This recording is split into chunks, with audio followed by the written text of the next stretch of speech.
Finale ನಂತರ ಮೊಟ್ಟ ಮೊದಲ ಬಾರಿಗೆ ಇನ್ಸ್ಟಾಗ್ರಾಮ್ ನಲ್ಲಿ ವಿಡಿಯೋ ಹಾಕಿದ ಗಿಲ್ಲಿ ಅವರು ಏನು ಹೇಳ್ತಿದ್ದಾರೆ, ಅವ್ರ ಫ್ಯಾನ್ಸ್ಗೆಲ್ಲ ಹೇಗೆ ಧನ್ಯವಾದ ಹೇಳ್ತಿದ್ದಾರೆ ಅಂತ ನೋಡ್ಬೇಕಾ ವಿಡಿಯೋ ಹಾಕ್ತಿದ್ದೀನಿ, ನೋಡ್ಕೊಂಡ್ ಬನ್ನಿ. ಎಲ್ರಿಗೂ ನಮಸ್ಕಾರ. ನಿಜವಾಗ್ಲೂ ನಮ್ಮ ಕನ್ನಡಿಗರಿಗೆ, ನಮ್ಮ ಕನ್ನಡ ಜನತೆಗೆ ಯಾವ ತರ ನಾನು ಕೃತಜ್ಞತೆ ಹೇಳಬೇಕು ಅಂತಾನೆ ಗೊತ್ತಾಯ್ತಿಲ್ಲ. ನಿಜವಾಗ್ಲೂ ನಾನು ಬಿಗ್ ಬಾಸ್ ಮನೆ ಒಳಗಡೆ ಇದ್ದಾಗ ಹೊರಗಡೆ ನನಗೆ ಈ ತರ ಸಪೋರ್ಟ್ ಸಿಗ್ತೈತೆ, ಈ ತರ ನನ್ನ ಎಲ್ಲ ಪ್ರೀತಿಸ್ತವ್ರೆ, ಆ ಪ್ರೀತಿ ಪ್ರೋತ್ಸಾಹ ಕೊಡ್ತವ್ರೆ ಅಂತ ಕನ್ಸು ಮನ್ಸಲ್ಲೂ ಅನ್ಕೊಂಡಿರ್ಲಿಲ್ಲ. ಸಖತ್ ಖುಷಿ ಆಯ್ತು ಆಚೆಗೆ ಬಂದಾಗ. ಇನ್ನೂ ನನಗೆ ನಾನೇ ನಂಬಕೈತಿಲ್ಲ. ಆಮೇಲೆ ನನಗೆ ಸಖತ್ ಖುಷಿ ಆಗೋದೇನೆಂದರೆ ನಮ್ಮ ಯೋಧರಾಗಿರ್ಬೋದು, ಅವರು ವಿಡಿಯೋ ಮಾಡಾಕ್ತಾರೆ.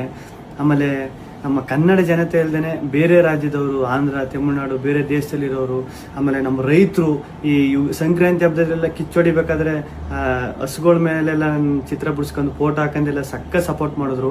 ಆಮೇಲೆ ನಮ್ಮ ಆಟೋ ಡ್ರೈವರ್ಸು ಸ್ಟಿಕ್ಕರ್ಸ್ ಎಲ್ಲ ಹಾಕೊಂಡು, ಆಮೇಲೆ ಪಾಪ ಈ ಟ್ಯಾಟೋ ಹಾಕೊಂಡು ಅವ್ರು ಯಾರು ಅಂತಾನೆ ಗೊತ್ತಿಲ್ಲ ಪಾಪ, ಟ್ಯಾಟೋ ಎಲ್ಲ ಹಾಕೊಂಡು ಅಷ್ಟೊಂದು ಪ್ರೀತಿ ತೋರಿಸಿದ್ರು. ಒಬ್ರು ಇಬ್ರು ಅಂತ ಹೇಳೋಕ್ಕಾಗೋದಿಲ್ಲ, ಚಿಕ್ಕ ಮಕ್ಕಳಿಂದ ಹಿಡಿದು ದೊಡ್ಡವ್ರವರೆಗೂ ಅಷ್ಟೊಂದು ಪ್ರೀತಿ ಪ್ರೋತ್ಸಾಹ ಕೊಟ್ಟು ಈಗಲೂ ಕೊಡ್ತಾ ಇದ್ದೀರಿ. ನಿಜವಾಗ್ಲೂ ನಾನು ಬದುಕಿರೋವರೆಗೂ ಇನ್ನೊಂದು ಸಖತ್ತು ಆಶ್ಚರ್ಯ ಆಗಿದ್ದು, ಖುಷಿಯಾಗಿದ್ದು, ನಮ್ಮ ಮೀಡಿಯಾ, ನಮ್ಮ ನ್ಯೂಸ್ ಚಾನೆಲ್ಗಳು ಅಷ್ಟೊಂದು ಸಪೋರ್ಟ್ ಮಾಡಿದ್ರು ನಂದು.